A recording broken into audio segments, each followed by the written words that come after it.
መዝሙር 101 የእግዚአብሔርን ቃል አውጥተን ስለ እግዚአብሔር እርዳታ ነው ማስተምረው። በኢየሱስ ስም አነበዋለሁ። አይኖቼ ወደ ተራሮች አነሳው፣ ረዳቴ ከወዴት ይምጣ? ረዳቴ ሰማይና ምድርን ከሰራ ከእግዚአብሔር ዘንድ ነው። እግርህን ለመናወጥ አይሰጠውም፣ የሚጠብቅህም አይተኛም። እነሆ እስራኤልን የሚጠብቅ አይተኛም አያንቀላፋም። እግዚአብሔር ይጠብቅሃል፣ እግዚአብሔርም በቀኝ እጅ በኩል ይጋርድሃል። ፀሐይ በቀን አያቃጥልህም፣ ጨረቃም በሌሊት። እግዚአብሔር ከክፉ ሁሉ ይጠብቃል፣ ነፍስን ይጠብቃታል። ከዛሬ ጀምሮ እስከ ዘላለም እግዚአብሔር መውጣትህና መግባትህን ይጠብቃል። አሜን ሃሌሉያ።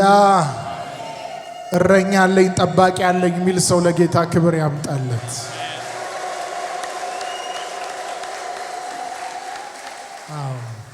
እሱ የነፍሳችን ጠባቂ ነው፣ የነፍሳችን እረኛ ነው፣ መልካም እረኛ ነው። እስቲ ረዳቴ ሰማይና ምድርን ከሰራ ከእግዚአብሔር ዘንድ ነው በለው። ረዳቴ ሰማይና ምድርን ከሰራ ከእግዚአብሔር ዘንድ ነው። ሃሌሉያ አሜን። እሱም ስሙ ኢየሱስ ይባላል። አሜን። የድሃ አደግ አባት፣ የመበለት ዳኛ፣ አሜን። የምስኪኖች አጋዥ፣ አሜን። የወደቀውን የሚያነሳ የሳተውን የሚመልስ፣ አሜን።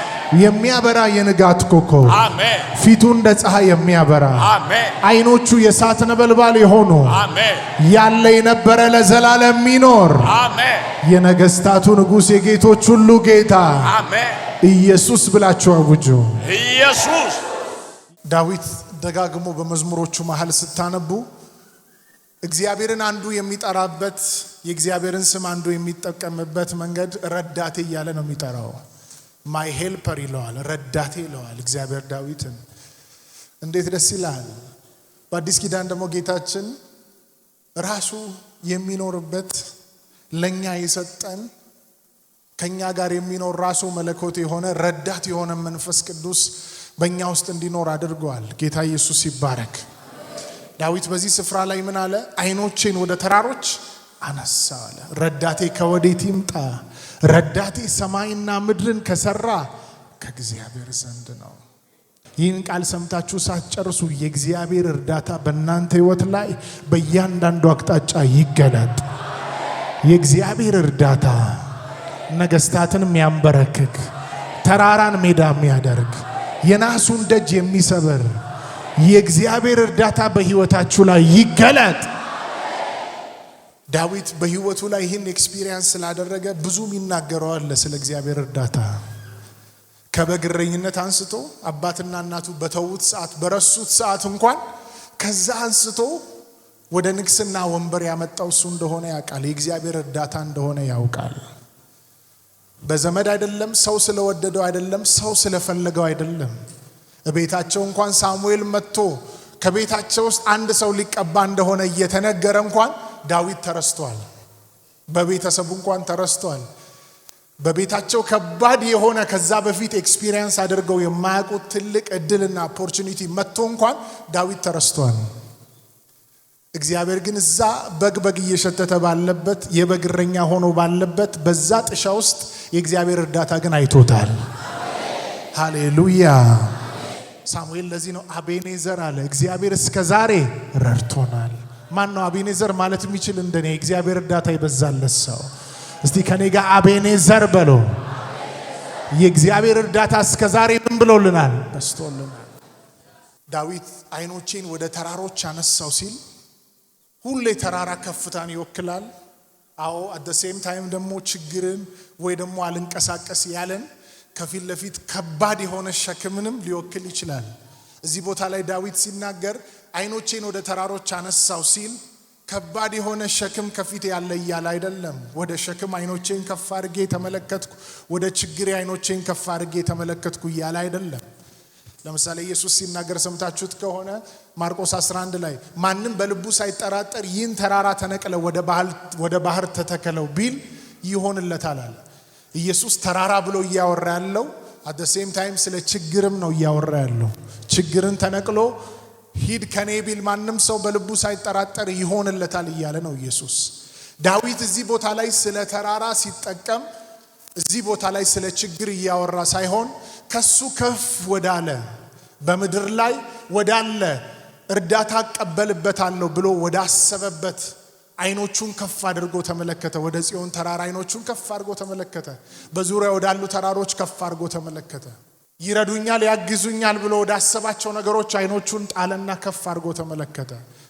ይህ ሰው ግን ኢሚዲየትሊ ነፍሱን ወዲያው የሚመልስ ሐሳቡን ወዲያው የሚመልስ ሰው ስለሆነ የተረዳበትን እግዚአብሔር በህይወቱ ላይ ያበዛለትን የሰማይን እርዳታ የሚረሳ የሚዘነጋ ሰው ስላልሆነ ኢሚዲየትሊ ተመለሰና ቁጥር 2 ላይ እንደዚህ አለ፣ ረዳቴ አለ ሰማይና ምድርን ከሰራ ከእግዚአብሔር ዘንድ ነው አለ። የኔ ረዳት ምድር ላይ አይደለም። ምድር ላይ ከኔ ከፍ ወዳሉ ሰዎች አይኖቼን አድርጌ ከነሱ እርዳታ አልጠብቅም አለ።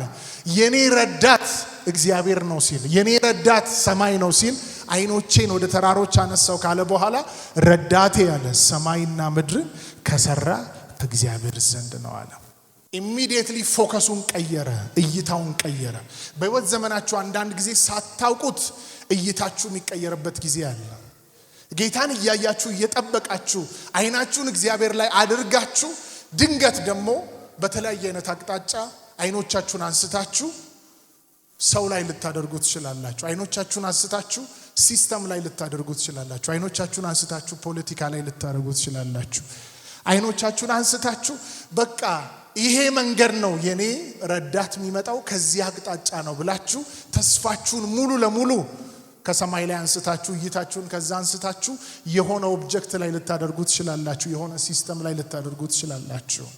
ያ የሰው ባህሪ ነው። ነገር ግን ሁሉ ጊዜ ሰው በሚመላለስበት መንገድ ላይ አይኖቹ የሚዋዥቅ ከሆነ የሆነ ነገር ላይ ተስፋ ያደረገ አይኖቹን የሚጥል ከሆነ ኢሚዲየትሊ ከዛ ነገር ላይ አይኑን አንስቶ አጀስት ማድረግ አለበት። ፎከሱን ማስተካከል አለበት። ኢሚዲየትሊ አይኖቹን ጌታ ላይ ማድረግ አለበት። ዕብራውያን 12:2 ላይ ስትመለከቱ የእምነታችሁ ጀማሪና ፍጻሜ የሆነውን ኢየሱስን አለ እየተመለከታችሁ በትዕግስት በፊታችሁ ያለውን ሩጫ ሩጡ አለ። የክርስትና ህይወት ሩጫ ስለሆነ የክርስትና ህይወት ከፊታችን ያለ የምንሮጠው ሰፊ ምዕራፍ ስላለበት ከፍታ፣ ዝቅታ፣ መከራ፣ ቻሌንጅ የምናልፍበት ብዙ ምዕራፍ ስላለ በእነዚህ ሁሉ አይኖቻችንን ማን ላይ እንድናደርግ ነው መጽሐፋችን የሚነግረን? ጌታ ላይ እንድናረግ፣ ረዳታችን ላይ አይኖቻችንን እንድናረግ ነው የሚነግረን መጽሐፉ። ኢቭን እንኳን በዙሪያችሁ እንደ ደመና የሆኑ ምስክሮች አሉ። እነሱ እንኳን እያሉ አይኖቻችሁ መሆን ያለበት ማን ላይ ነው አለ ዕብራውያን ጻፊ ሲናገር ኢየሱስ ላይ አለ። የሩጫችሁ ጀማሪና ፍጻሜ የሆነውን ኢየሱስን ባይዘው አንድ ነገር ልንገራችሁ፣ ልብ ብላችሁ ስሙኝ። የእግዚአብሔርን እርዳታ የሚቀበል ሰው ሁሉ ጊዜ በህይወቱ ላይ አይኖቹን ጌታ ላይ ያደረገ ሰው ነው። ሰው ሁሉ ጊዜ አይኑን ከጌታ ላይ ሲያነሳ፣ እምነቱን ከጌታ ላይ፣ ተስፋውን ከጌታ ላይ ሲያነሳ የእግዚአብሔርን እርዳታ አክሰስ ማድረግ ያቆማል። ምን እያልኳችሁ ነው መሰላችሁ? እግዚአብሔር ጀምሩት ባላችሁ ምዕራፍ ላይ እሱን ታምናችሁ ጀምራችሁ ባላችሁበት መንገድ ላይ አይኖቻችሁን ከጌታ ላይ አንስታችሁ ሌላው ላይ ስታደርጉ ያንን መንገድ ሉዝ ልታደርጉ ትችላላችሁ። ማቴዎስ 14 ላይ አንድ ስፍራ ላይ ስታነቡ ጌታ ኢየሱስ ክርስቶስ በሌሊት ደቀ መዛሙርቱ መርከባቸው እየተናወጠ ባለበት ቦታ ላይ የሚችሉትን ሁሉ ሞክረው ወየው ጠፋን እያሉ ነው። እነዚህ ሰዎች ቀላል ሰዎች አይደሉም። በሌሊት ሁሉ ጊዜ በየቀኑ እየወጡ በተለይ አራቱ ኢየሱስ ክርስቶስ የቅርብ የነጎድጓድ ልጆች የሚባሉትን ጨምሮ ማለት ነው ባህር ላይ ሁሉ ጊዜ የሚሰሩት ስራ አለ። ሁሉ ጊዜ አሳ ያጠምዳሉ። አንድ ቀን ግን እየሄዱ እያለ ከባድ ቻሌንጅ ሲገጥማቸው መርከባቸው ሲናወጥ ተጨንቀው እያለ ኢየሱስ እየተራመደ መጣ። እየተራመደ ሲመጣ ጭራሽ ወጀቡ አስፈርቷቸዋል። ኢየሱስን ሲያዩ ምትሃት ነው አሉ። ወጀቡ መጀመሪያ አስፈርቷቸዋል። ኢየሱስን ሲመለከቱ ደግሞ ኢየሱስ እንደሆነ አላወቁ። ምን አይነት ነገር ነው የመጣብን? ምትሃት ነው የመጣው ብለው ጩኸት ሲጀምሩ ኢየሱስ እኔ ነኝ አላቸው። ጴጥሮስ ወዲያውኑ ከመሃል እንደዚህ አለ፣ አንተ ከሆንክ እዘዘኝ እኔም በውሃ ላይ ልራመድ አለ። የሚገርማችሁ ቃል መጣለት። የመጣለት ቃል ስሙኝ፣ እዚህ ጋር ልብ ብላችሁ ዋናው ሐሳብ እዚህ ጋር ነው ያለው። የመጣለት ቃል ማንም ሰው በህይወት ዘመኑ አድርጎ ማያውቀው ከኢየሱስ ውጪ እስከዛ ሰዓት ድረስ ማንም ሰው ውሃ ላይ ተራምዶ አያውቅም። ውሃ ላይ ተራምዶ ያውቃል?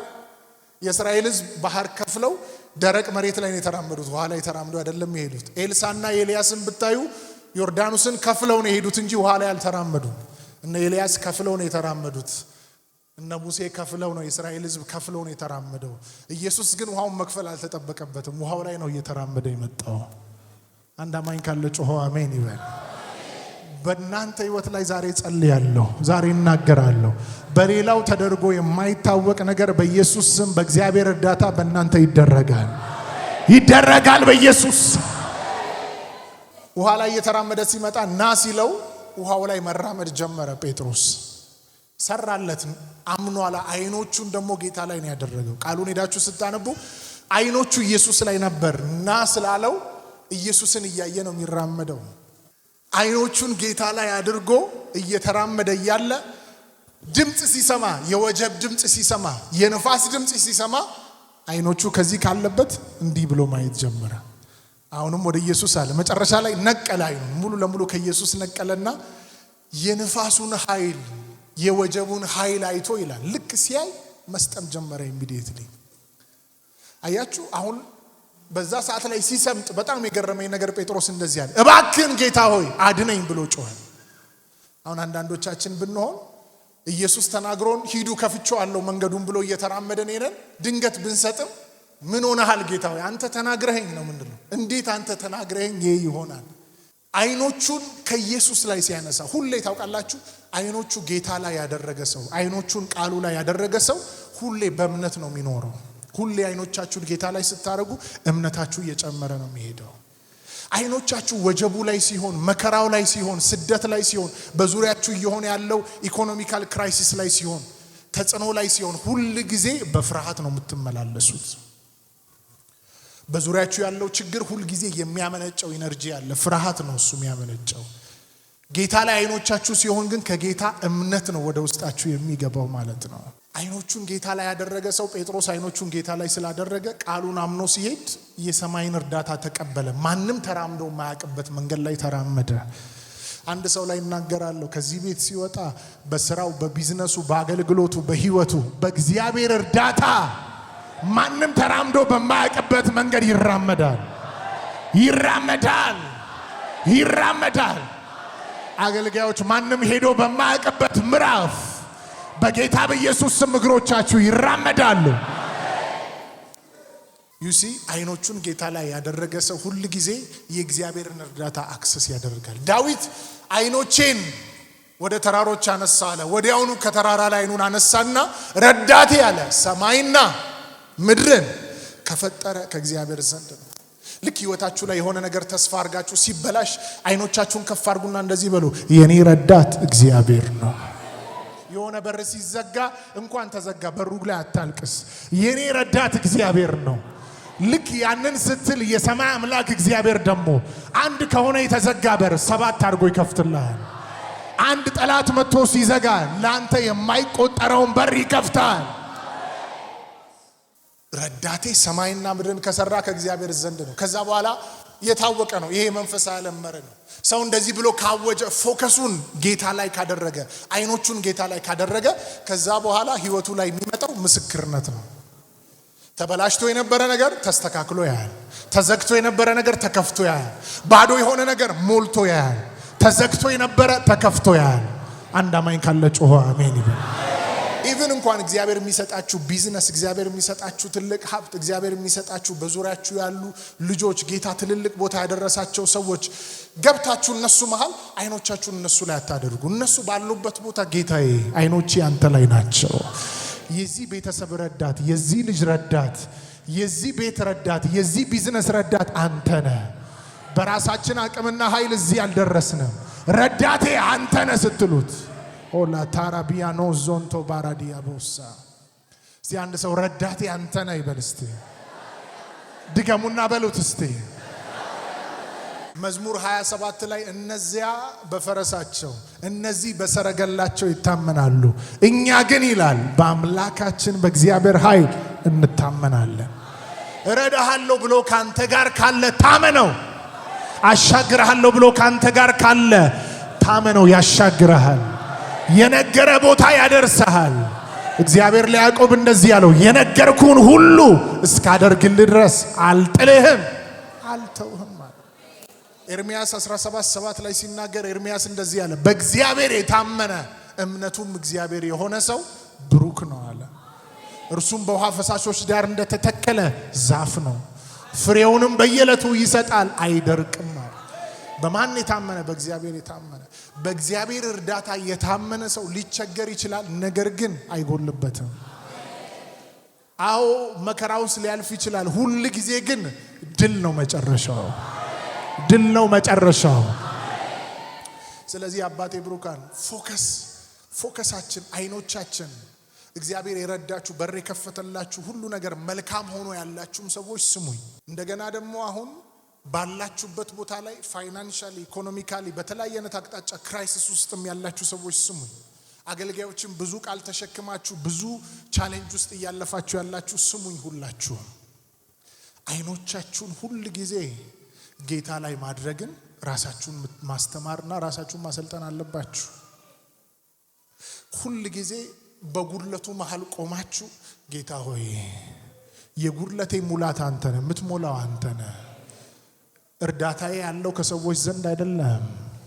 አዎ በሰዎች በኩል እንኳን እግዚአብሔር ሊረዳችሁ ቢመጣም ከበስተጀርባ እየገፋ የሚያመጣቸው እጅ እንዳለ ማወቅ አለባችሁ።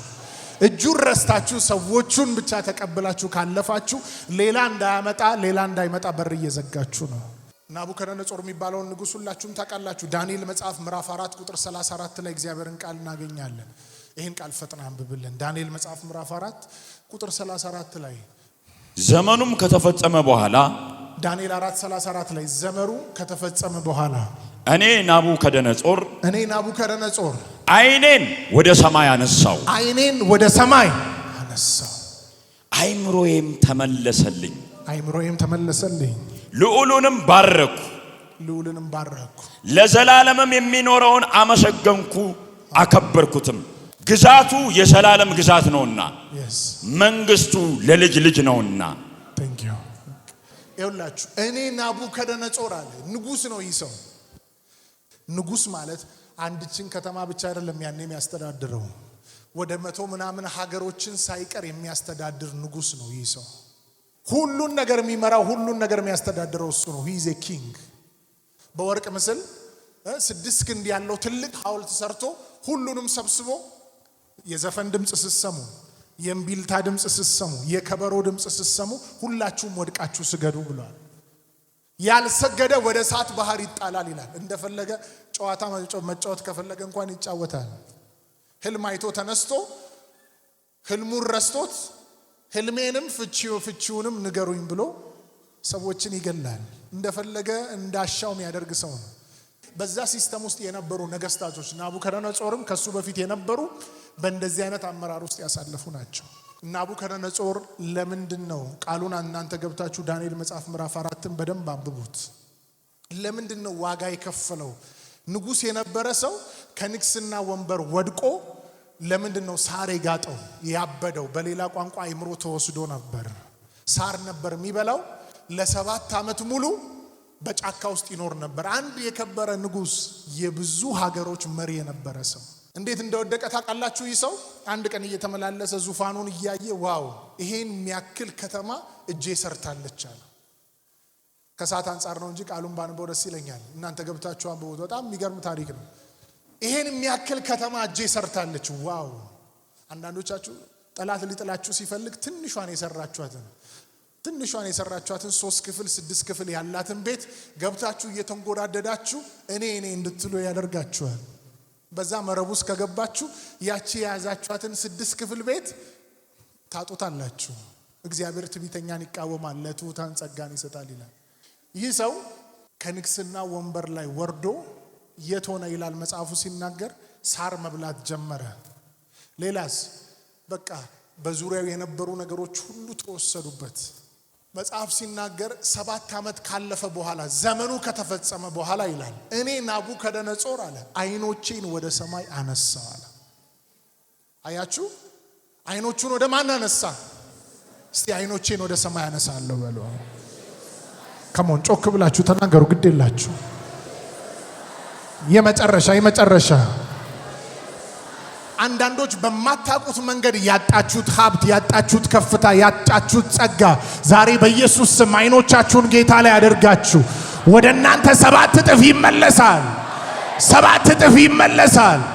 ይመለሳል። ይመለሳል። ይመለሳል። አይኖቼን ወደ ሰማይ አምላክ አነሳው ይላል። ከዛስ አይምሮዬ ተመለሰልኝ አለ።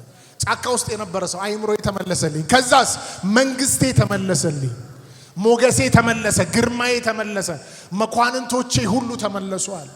7 ዓመት ጫካ ያደረሰው ከ7ኛው ዓመት በኋላ አይኖቹን እግዚአብሔር ላይ ሲያደርግ ኢሚዲየትሊ ከነበረበት ከዛ ከአራዊት መንደር ወጣና ወደ ንግስና ወንበር ወጣ። አያችሁ ሰው ከዛ ከወደቀበት ቦታ ፈጥኖ የሚነሳበት መንገድ ምንድነው? ሁሉ ጊዜ ፎከሱን አይኖቹን ጌታ ላይ ሲያደርግ ነው። አንዳንዴ በምንም ታምር ሰርታችሁ ምን ብላችሁ ወጣችሁ ለፍታችሁ የማታገኙትን ነገር አይናችሁን እሱ ላይ ስታደርጉ እሱ ግን ሩቅ ያለውን ነገር ስቦ ያመጣዋል አይደል? መጽሐፋችንን የመጨረሻ ዮሐንስ 11 ቁጥር 40 እና 41 እናነባለን። ኢየሱስም ብታምኚስ የእግዚአብሔርን ክብር እንድታይ አልነገርኩሽምን አላት። ድንጋዩንም አነሱት። ኢየሱስም አይኖቹን ወደ ላይ አንስቶ አባት ሆይ ስለሰማኸኝ አመሰግንሃለሁ። ጌታ ይባረክ። አይኖቹን ወደ ሰማይ አንስቶ አባት ሆይ ስለሰማኸኝ ኢየሱስ እንኳን አስተምሮናል።